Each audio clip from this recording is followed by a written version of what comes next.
اس کا سینہ قرآن کا محافظ ہو جائے. یہ حسرت کتنے لوگوں کے دلوں میں ہوتی ہے، لیکن وسائل نہ ہونے کی وجہ سے، مدارس نہ ہونے کی وجہ سے، اور خود و جوار میں نہ ہونے کی وجہ سے یہ معاملات کی خواہش تکمیل پذیر نہیں ہو پاتی. تو میں یہ سمجھتا ہوں کہ آپ کو اللہ کا شکر ادا کرنا چاہیے کہ آپ کے علاقے میں ایسا مدرسہ موجود ہے جو یہ خدمت سر انجام دے رہا ہے، اور ان کی قدر کیجیے گا، ان کو تنگ نہ کیجیے گا. یہ نہ ہو کہ یہ لوگ یہاں سے اپنا بوریا بستر باندھ کے چلے جائیں، عمارتیں رہ جاتی ہیں اور اہتمام ختم ہو جاتا ہے. پھر بندہ سوچتا ہے یار کچھ لوگ ہوتے نا درمیان میں ذرا جو بڑے زیادہ خیر خواہ بنے ہوتے ہیں، اور سب سے زیادہ انتشار کوئی لوگ پھیلا رہے ہوتے ہیں.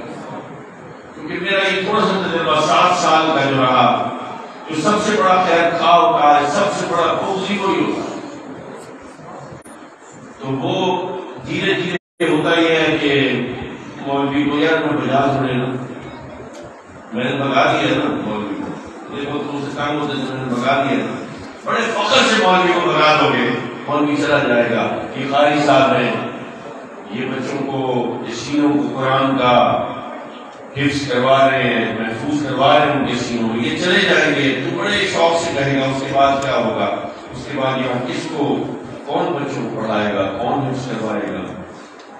تو نہیں جی وہ یہ معاملہ ہے، وہ ہم کرے گا ہے، وہ یہ کرے گا ہے، وہ یوں کرے گا ہے. اعتراض بہت سارے ہوتے ہیں. پانی گیلا کیوں ہوتا ہے؟ اب یہ اعتراض یہ کرنے والا ہے پانی ہے، پانی نے تو گیلا ہی ہونا ہے، گیلا ہی کرنا ہے. تو یہ سورج میں تپش کیوں ہوتی ہے؟ ہر چیز کے اوپر اعتراض ہوتا ہے لوگوں. تو یہ ایک سے کیوں شروع ہوتی ہے، یہ 9 سے کیوں نہیں شروع ہوتی؟ اعتراض کرنے پہ کوئی بندہ روک سکتا ہے؟ کوئی کسی کو روک سکتا ہے اعتراض کرنے سے؟ اعتراض بلا وجہ ہوتے ہیں. اصل بات دیکھیے جاتی ہے کہ اس جگہ کا فائدہ کیا ہے، ماں حاصل کیا ہے. آج یہ ادارہ آپ کے پاس ہے، اس کی قدر کر لیں.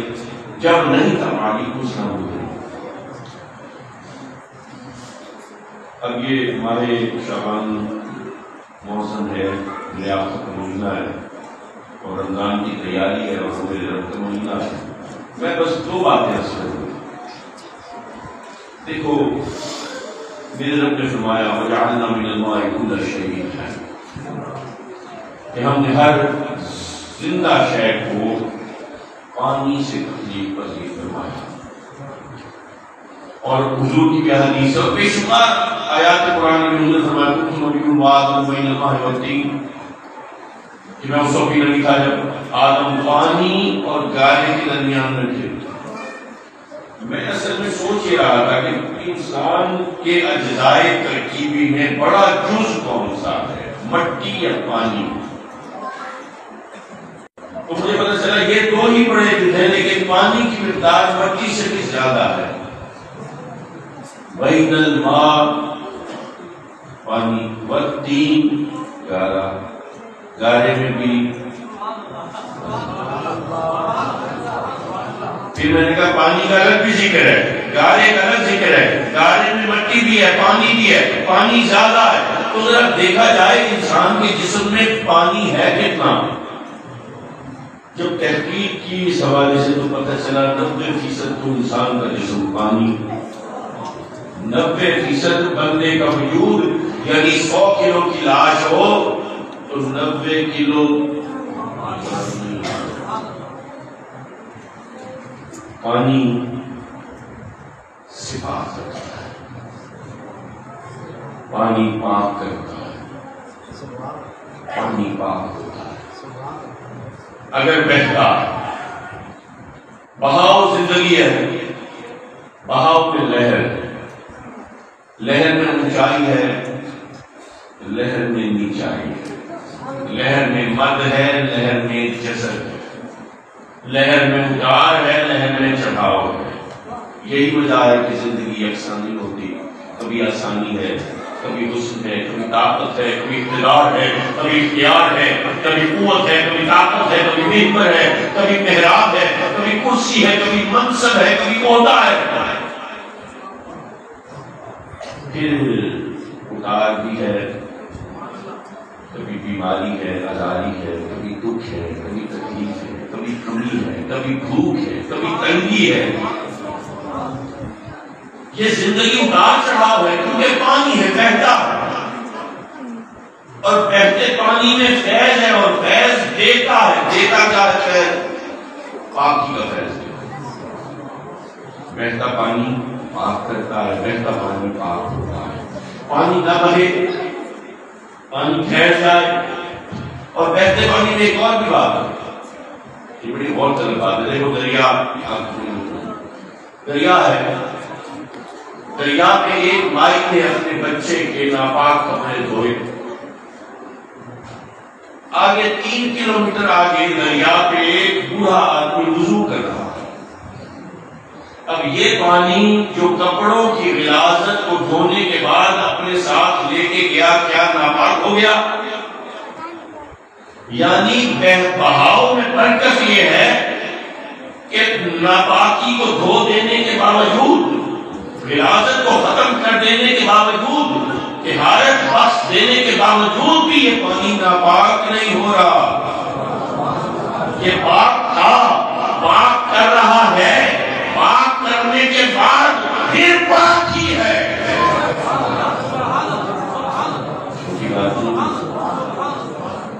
پانی تھم جائے، پانی رک جائے، پانی جوہر ہو جائے، پانی ساکت ہو جائے، پانی ثابت ہو جائے، اسٹیگنیشن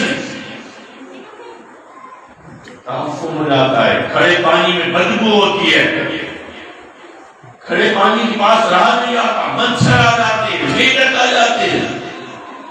اس کھڑے پانی سے کوئی وضو کرتا؟ کھڑے پانی میں جا کے کوئی آدمی پانی پی لے گا تو بیمار نہ ہو جائے گا؟ تعفن، بدبو، ناپاکی، اجتناب، دوری، کراہت،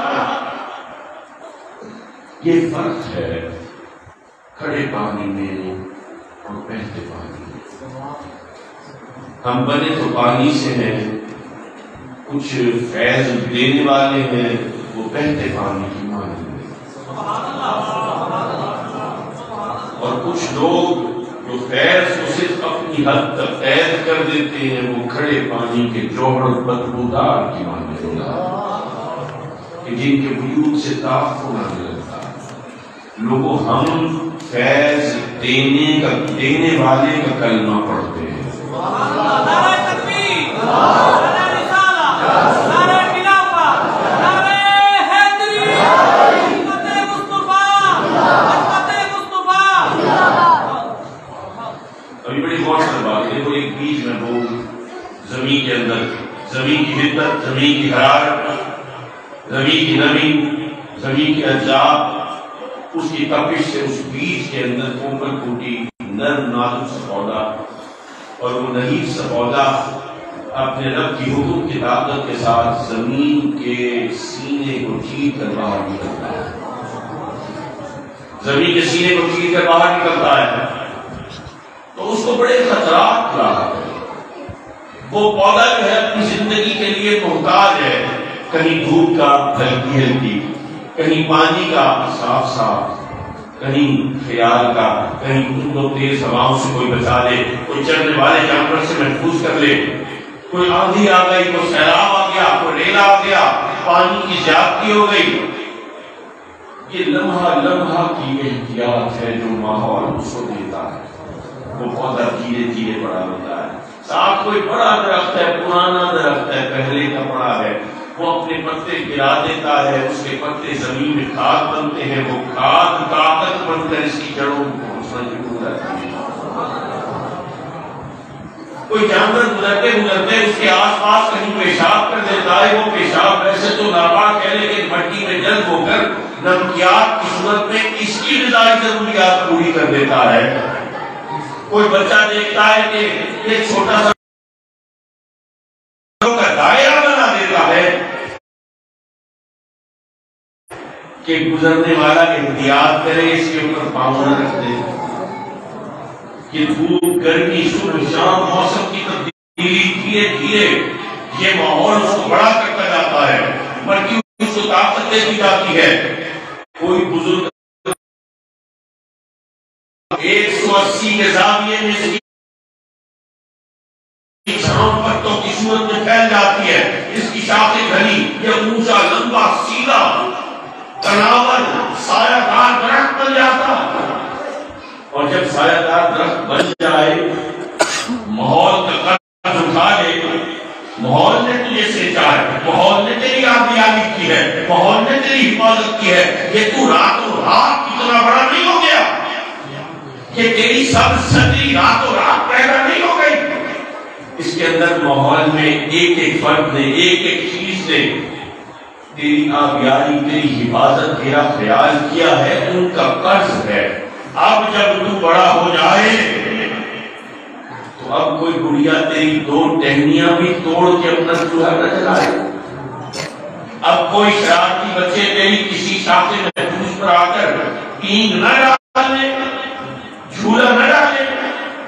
اب اتنا پھل لگا ہے، کوئی چڑیا، کوئی کبے آ کے ان کے اوپر چونچ نہ مارے تجھے تکلیف ہوتی ہے. اتنا پھل دیا ہے، اگر 2-4 کے اوپر چونچ مار دی تو تیرا کیا جاتا ہے. اگر کوئی فاختہ تیری کسی شاخے محفوظ پر آ کر اگر گھونسلہ بنا کے اپنے انڈے دے دے تو تیرا کیا، تجھے کیا تکلیف ہوگی. اگر کوئی بچی مدرسے جاتے ہوئے چند لمحے بارش میں بھیگنے کے لیے تیری چھتری کے نیچے سانسیں لے لے چاہ تو تجھے کیا تکلیف ہوگی.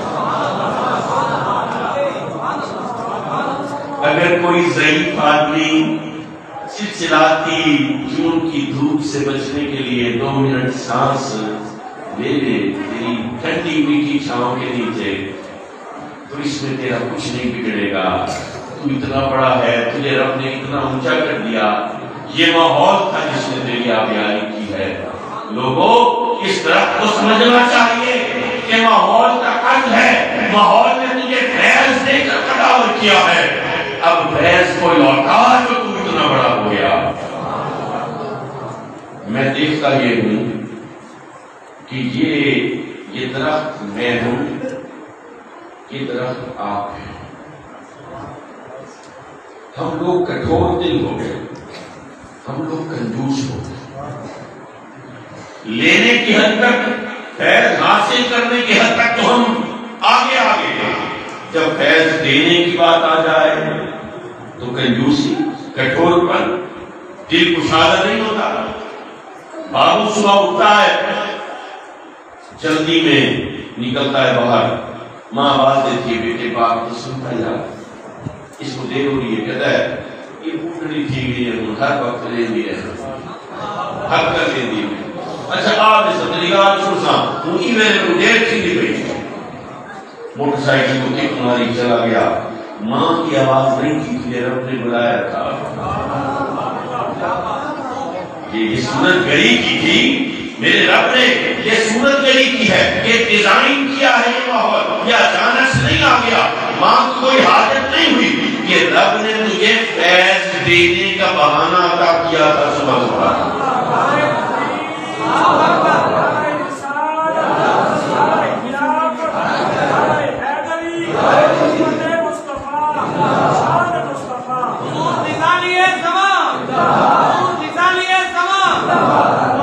باہر نکلے گا، باہر سڑک کے اوپر بیچوں بیچ ایک پتھر پڑا.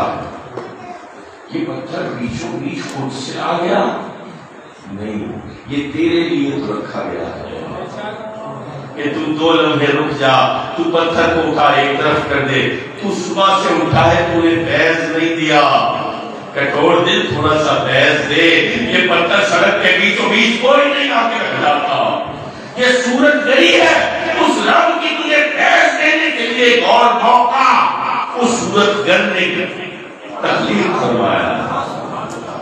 لیکن میں تو اپنی پٹپٹیا موٹر سائیکل ادھر ادھر سے کرنی بچا کے نکل جاؤں گا. وہاں پہنچوں گا، وہاں کوئی پورا کسان دہقان بیٹھا ہوگا اور کہے گا میرے پانی کا مسئلہ ہے، کچھ مدد کر دو.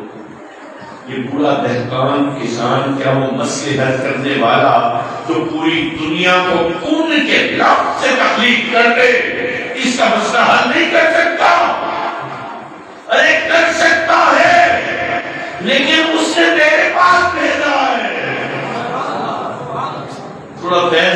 پہلے ماں کی آواز نہیں سنی، پھر پتھر بیچ میں چھوڑ آیا، اب یہ بوڑھا کسان آیا بیٹھا انتظار کر رہا، اس سے رشوت نہ لینا، اس کا بڑھاپا دیکھ، اس کی پھٹی قمیص چوڑا دیکھ، اس کا عجز دیکھ، اس کی قسم خوشی دیکھ، اس سے رشوت نہ لے۔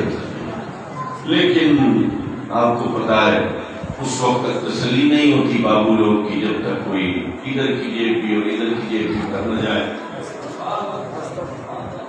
حاضر محترم، سارا دن دنیا خرید کے دنیا بیچ کے واپس گھر آئے گا اور پھر باپ آواز دے گا، بیٹے عصر کا ٹائم میں مجھے وضو تو کرا دے، اور پھر بیٹا کہے کہ آپ کا لاڈلا چھوٹا جو نکما ہے اس کو کچھ نہیں کہتے، میں سارا دن کا تھکا ہار آیا ہوں، ابھی دفتر سے بیٹھا ہوں، کھانا نہیں کھایا، لقمہ منہ میں نہیں ڈالا، یہ کام بھی میں کروں، وہ آوارہ گردی کرتا کرے۔ باپ کی آواز میں رب کی آواز، اگر فی رضا الوالد رضا الرحمن ہے، پھر فی سوط الوالد سوط الرحمن کیوں نہیں ہو سکتا؟ ارے رب نے پکارا ہے، تجھے رب نے ایک اور موقع دیا ہے، بے فیض دے دے۔ سورج جب غروب ہونے کو ہے، صبح سے شام ہونے کو آئی ہے، بے فیض دینے پر تیار نہیں ہے، پھر لقمہ رکھا تو نمک زیادہ ہو گیا۔ یہ بھی ایک موقع دیا تھا شاید رب نے کہ آج نمک زیادہ کرتا ہوں، دیکھو کہیں برداشت کر کے اپنی بیوی کو مسکرا کے دیکھتا ہے کہ نہیں، یہ ایسے الفاظ کہتا ہے کہ نہیں کہ بیوی میری زوجہ، میرے دکھ سکھ کی ساتھی، میری غم گسار، میری ہمت بڑھانے والی، میری خدمت کرنے والی، ایک ویسے تو بڑا لذیذ کھانا پکاتی ہے، لیکن کبھی کبھار جب نمک چٹکیلا ہو جائے تو اور لطف دوبارہ ہو جاتا ہے، اس کی دل جوئی کر دیتا، اس کی حوصلہ افزائی کر دیتا، لیکن نہیں، تانے مار دوں گا، گالی دے دوں گا۔ ایک ماں نے یہ سکھایا لوگوں، الغرض یہ کہ سارا دن گزرتا ہے، میں اپنی زندگی میں سوچتا ہوں، رات کو سونے کے لیے لیٹتا ہوں، کس کو کیا فیض دیا، اپنے آپ سے جھوٹ بولا، جھوٹے نعرے، کھوکھلے نعرے، غلام ہے رسول کے غلام ہے۔ ارے دیکھو اس سیاہ غلام جو اپنے آقا کے ظلم و جبر سے رات کو محنت کر رہا ہے کہ اگر یہ کام نہ کیا صبح مارے گا، اور اگر کام کرو تو رات کو سو نہیں سکتا، رات کو سو جاؤں تو صبح بھاگ پڑے گی، ابھی کام کروں جاگتا رہوں تو صبح تھکاوٹ سے کام نہ ہوگا، پھر مار پڑے گی۔ کوئی صورت نہیں ہے کہ بلال کے لیے کوئی آسانی ہو جائے کہ ایک شہر خوشحال آتا،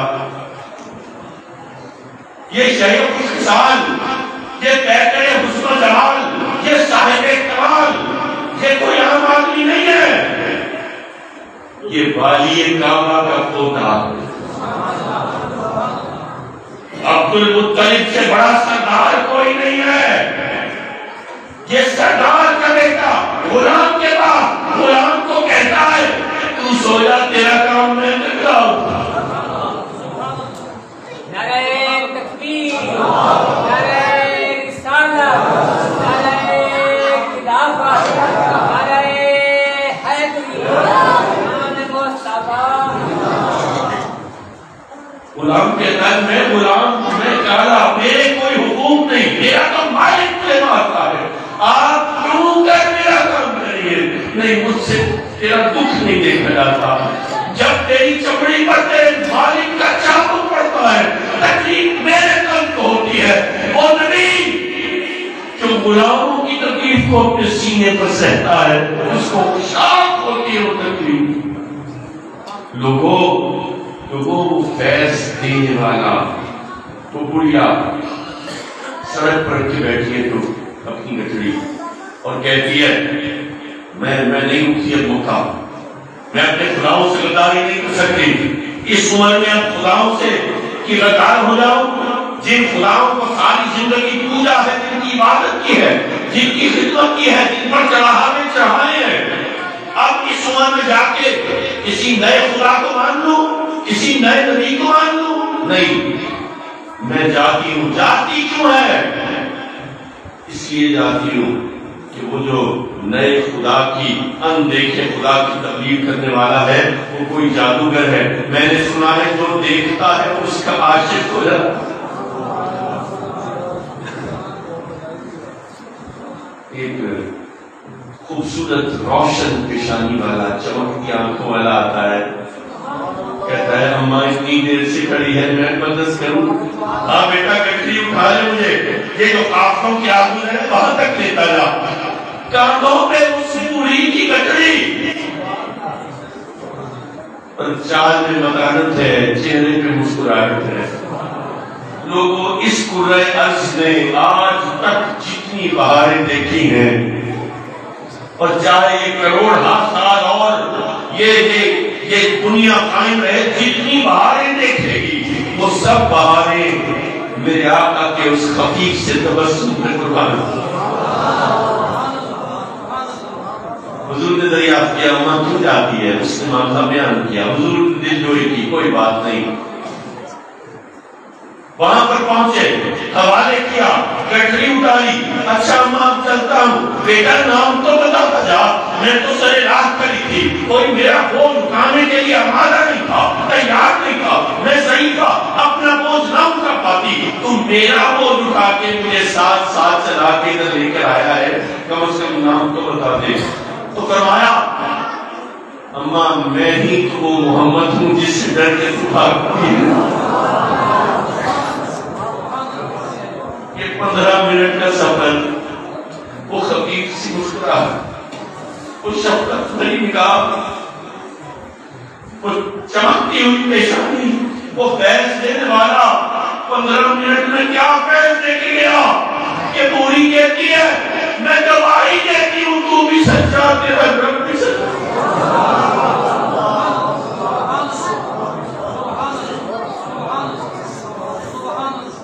نعرہ تکبیر، نعرہ رسالہ، نعرہ خلافت، نعرہ حیدری، آستانہ عالیہ قادریہ فتحیہ۔ میں سوچتا ہوں کہ میں نے زندگی میں کبھی اپنے کسی دشمن کو معاف نہیں کیا۔ جس نے دکھ پہنچایا یا نہیں بھی پہنچایا میں نے اس کو بھی معاف نہیں کیا۔ میں بدگماں رہا، کسی نے بھلا کیا میں اس کو بھی برا کہتا رہا، کسی نے معافی مانگی بھی تو ظاہر میں نے کہہ دیا اچھا، دل سے میں نے معاف نہیں کیا۔ میں پوری حیات کی بدلہ لینے کی سوچتا رہا، جس پر قادر ہوا اس کو اپنے ظلم کا نشانہ بنا دیا۔ بدلے کی آگ میں جل جل کے بدلے لیتا بھی رہا، اور جہاں نہ لیتا رہا وہاں دل ہی دل میں بغض رکھتا رہا۔ یہ ایک بندہ میں جب قیامت کے دن جاؤں گا تو رب کی بارگاہ میں کس منہ سے عرض کروں گا مولا میں نے تو کبھی کسی کو معاف نہیں کیا لیکن تو مجھے معاف کر دے۔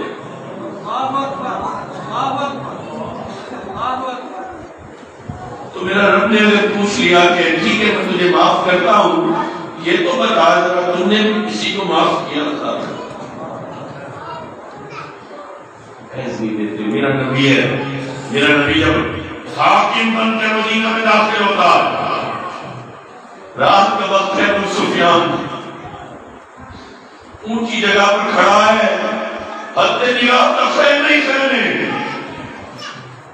ہر خیمے پہ مشعل روشن ہے۔ اب وہ دور نہیں ہے جب ہجرت کی تھی رات کو، وہ دور نہیں ہے، اب لاکھوں کی تعداد میں خیمے، اور ابو سفیان دل دہلتا ہے کہ کل کیا ہوگا۔ وہ جانتا ہے کہ سر کٹتے ہیں، سولیاں چکتی ہیں، گلیوں میں پانی کی طرح خون بہایا جاتا ہے، سروں سے چادریں کھینچی جاتی ہیں، عزتیں پامال کی جاتی ہیں، چادر اور چار دیواری کا تقدس خس و خاشاک کی طرح بہا دیا جاتا ہے، دروازے توڑ کے اندر گھسا جاتا ہے، عورتوں کو بالوں سے پکڑ کر گھسیٹا جاتا ہے، بچوں کو نیزوں پر چڑھا دیا جاتا ہے، وہ بھوکتے ہیں، وہ دیکھتا ہے کل کا منظر، لیکن میرا نبی جب اگلے دن حاکم بن کے داخل ہوتا ہے تو فرماتا ہے میں نے معاف کیا ان کو جنہوں نے دھوکے سے میرے چچا حمزہ کو قتل کیا، ان کو جنہوں نے ان کے سینے کو چاک کیا، ان کو جنہوں نے کلیجہ نکالا، میں نے معاف کیا، صرف معاف نہیں کیا، فرمایا میں نے اس کے گھر کو مان دی، جو اس گھر میں داخل ہو گیا میں نے اس کو بھی مانگوں۔ ایسا معاف کرنے والا نبی، ایسا فیض دینے والا نبی۔ اور میں امتی میرے دل کے آئینے میں اپنے نبی کی بے پناہ کروڑ ارب کرنوں میں سے کسی ایک کرن کا عکس نظر نہیں آتا۔ میں کسی ایک صورت میں بھی امیر سے امیر صورت میں بھی اپنے نبی کی طرح بننے کی کوشش نہیں کرتا، کاوش نہیں کرتا۔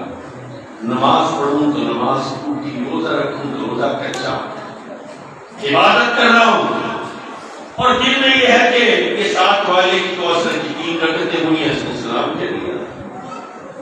یہ کیسی نماز ہے، یہ کیسے سجدے ہیں جو سجدے کرتے ہوئے بھی مجھے یہ خیال ہے کہ دوسرا ٹھیک کر رہا ہے کہ نہیں، دوسرے کی غلطیاں پکڑنے پر اتنا میرا احترام کرتا ہے، اپنی طرف نگاہ نہیں جاتی، اپنی خطائیں، اپنے اندر کا بغض، اپنے اندر کا کینہ، اپنے اندر کا لعنت، اپنے اندر کی طمع، اپنے اندر کی حرص، اپنے اندر کا ہوس، وہ سارا دن بد نگاہیاں، وہ ساری رات بد خیالیاں، کیا رب نہیں جانتا؟ میرا اللہ سب لوگوں کو سب جانتا ہے، سب جانتا ہے۔ یہی امام اعظم کا وہ واقعہ ہے۔ امام اعظم تشریف لا رہے ہیں، دنیا میں وہ عفریت بن کے کھڑا ہے، لہیم شہیم، ایک مسلمہ گزر رہی ہے، وہ بدماش اس گزرنے نہیں دیتا، وہ دائیں سے آتی ہے، وہ دائیں سے آ جاتا ہے، وہ بائیں سے گزرنے کی کوشش کرتی ہے، وہ بائیں سے آ جاتا ہے، وہ اپنے لباس میں اپنی عفت کو سنبھالے، وہ نکلنا چاہتی ہے، وہ مضطرب ہے، وہ بے چین ہے، وہ چاہتی ہے کہ میں ہوا میں تحلیل ہو جاؤں۔ اس بدماش کے سامنے یہ بے توقیف اتنا ہو، وہ دیکھتی ہے کبھی کسی دکاندار کی طرف، کبھی کسی گاہک اور راہگیر کی طرف، لیکن سب نظریں چراتے ہیں، کسی میں ہمت نہیں ہے اس لہیم شہیم کے سامنے آ کے ٹکر لے کر بات کر سکے، کوئی اس کی زبان روک سکے، کوئی اس کا ہاتھ پکڑ سکے کہ میرا امام اعظم، امام ابو حنیفہ رضی اللہ تعالیٰ عنہ پاتے جوانی ہے، سیاہکاری ہے، تو کہتے ہیں کہ امام صاحب تقریریں تو بڑی کرتے ہو، کیا اس کو بھی روکو گے؟ سید زادوں کو تانے مارنے والے پہلے بھی بہت تھے، آج بھی بڑے۔ میرا امام جاتا ہے قدم اٹھاتے ہوئے بڑے متوسط اس کے قریب،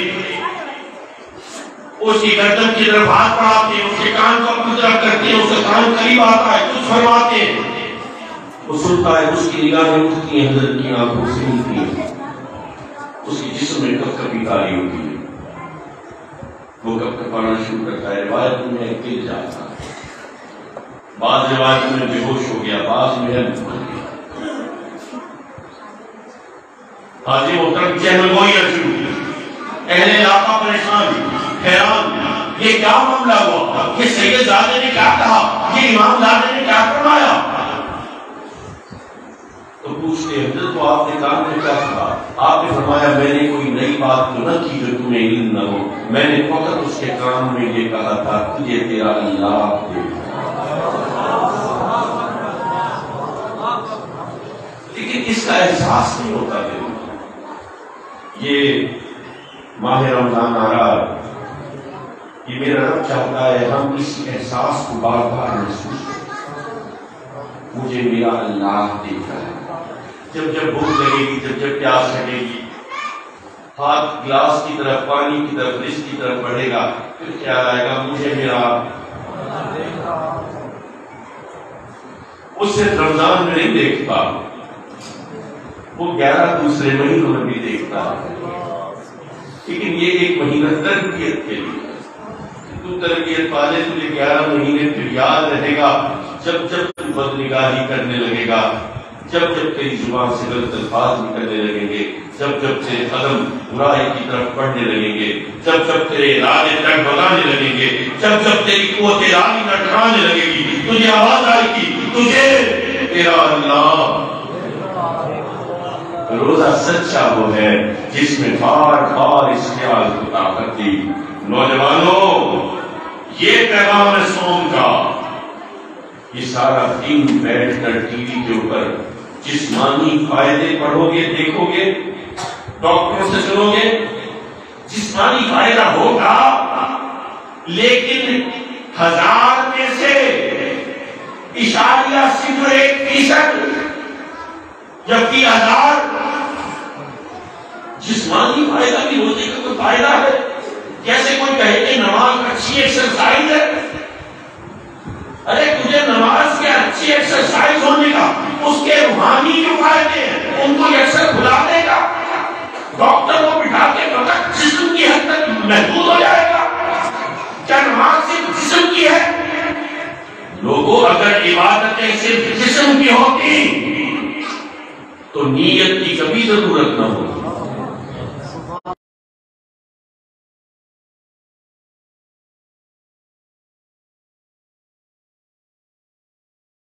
رمضان سے فائدہ اٹھانے والا بنائے،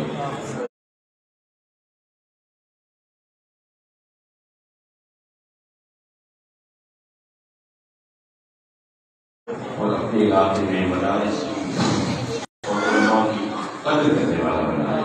اللہ پاک فرمائے کہ انہیں اعتراض فرمائے۔ اور میں علامہ امتیاز صاحب سے بڑا قریبی تعلق ہے، اور بے شمار معاملوں کے ساتھ کو مذاق کا تعلق بھی رہتا ہے۔ تو قاری صاحب یہ ہمارے بھائی، ان کا دامنا ہاتھ جو ہے وہ نہیں ہے، ہم ان کے اتنے زیادہ انہیں بے تکلف ہے کہ ہم ان کے اس بات کا بھی مذاق اڑا دیتے ہیں۔ ہمیں پتہ ہے کہ نہ یہ میرا بھائی اس بات کو برا مانے گا، یہ دل آزاری کی نیت سے تو نہیں، صرف ایک محبت، ان کو پتہ ہے کہ یہ محبت کرتے ہیں، تو مطلب یہ ہاتھ بھی اللہ نے دیا، یہ بھی اللہ نے دیا، تو یہ سر بھی اللہ نے دیا، یہ قلب بھی دیا ہے، وہ نہ دے، وہ مالک ہے، وہ مختار ہے۔ تو یہ اتنی محبت کرنے والے لوگ یہاں پر موجود ہیں۔ اور علامہ صاحب ماشاءاللہ یہ زینت ہے اس مسجد کی، اس مدرسے کی، اللہ ان کو سلامت رکھے۔ میں ان چھوٹے چھوٹے بچوں کی دستار باندھ رہا تھا تو مجھے یہ حسرت تھی کہ اسی دن میں اپنے بیٹے کے بھی سر پہ وہاں ملتان میں رہتا ہوں، وہاں پہ مجھے بڑی پریشانی کا سامنا ہے۔ الحمدللہ وہ اس کا شروع کرایا ہوا ہے، اس دیکھیے اللہ پاک جلد اس کی تکمیل وزیر فرمائے، جلد فرمائے۔ تو کچھ مسائل ہوتے ہیں، کچھ پریشانیاں ہوتی ہیں، ایک ہی بیٹا ہو گھر میں اور کوئی نہیں ہوتا، مرد نہیں ہوتا، تو یہ میں بار بار اس بات کا احساس آپ کو دلا رہا ہوں کہ اس فیسلٹی کی، سہولت کی قدر اس کو جانے نہ دیں۔ میں آپ سے گزارش کروں گا ہر خاندان میں ایک حافظ ہو تو بخشے جانے کا وسیلہ ہو جائے گا۔ اور بے شمار احادیث ہیں جو علماء بیان کریں گے، میں طالب علم ہوں کہ کیسے حفاظ کے والدین کے چہرے قیامت کے دن کیسے چمکتے ہوں گے، کیسے چمکتے ہوں گے۔ پوچھا جائے گا یہ کون لوگ ہیں، کہا جائے گا یہ حفاظ کرام کے والدین ہیں، کیونکہ پتہ ہے نا کہ والدین کو کیوں، کیونکہ اہتمام والدین یہ ملا تو اس کو ہے خزانہ، سینہ تو اس کا منور ہوا ہے، لیکن اس منور ہونے کے